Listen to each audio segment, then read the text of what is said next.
A bird flying at a height of 25 meters horizontally above the ground drops a fruit. Calculate the magnitude of the velocity at which it hits the ground. Assume that air resistance is negligible. Now, this is an interesting question on mechanics. Please pause the video and give this a try. When you're ready to check the answer, press play. Let's mark the important information. 25 meters horizontally, and we need to find the magnitude of the velocity when it hits the ground. Now, the bird releases the fruit. It has a horizontal velocity to start with, and the initial downward velocity is 0, but then it will start to accelerate under the influence of gravity. So it moves in a path kind of like this. We know the horizontal component does not change. That 12 meters per second remain the same. If there was no air resistance, there is no resultant force in the horizontal direction to change anything for this 12. Now, what about the vertical component? So we have to work this out. Let's call this V. Now, considering the vertical motion, we know U is equal to 0. A is 9.81. The drop here is 25 meters, and I need to find the vertical component of the velocity V. Obviously, V squared is equal to U squared plus 2AS. Now let's do this one. V is equal to U is 0, square root of 2 times 9.81 times 25. So I can say it's 22.147 meters per second.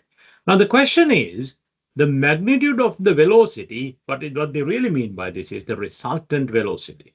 So the resultant velocity at that point is this one here. So how do we work the resultant velocity? Let's call it V resultant. So I can obviously use the Pythagoras here. The resultant velocity is 22.147 whatever I got squared plus 12 squared square root. So I can work out the magnitude. It's 25.189. Let's call it 25.2 meters per second. Now, this is one way of doing it. There is a second way, and in fact, I think that is the easier way of doing it. Let me show you that one too. Now, in this second method, we're just going to use energy, conservation of energy. Now, let's say this is your point A, and let's call this point is point B. So we know the total amount of mechanical energy is the same. So I can say kinetic energy at point A plus gravitational potential energy at point A is equal to kinetic energy at point B plus gravitational potential energy at point B. Now, height to be 0, so I know this one is 0. Now, what is the kinetic energy at point A?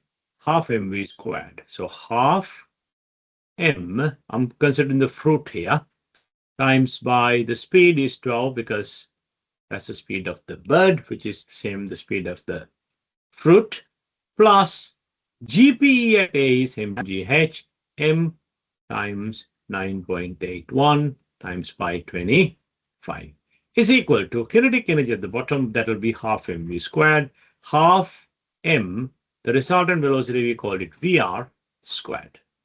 Now, guys, you can clearly see I can cancel out this m from the whole equation here.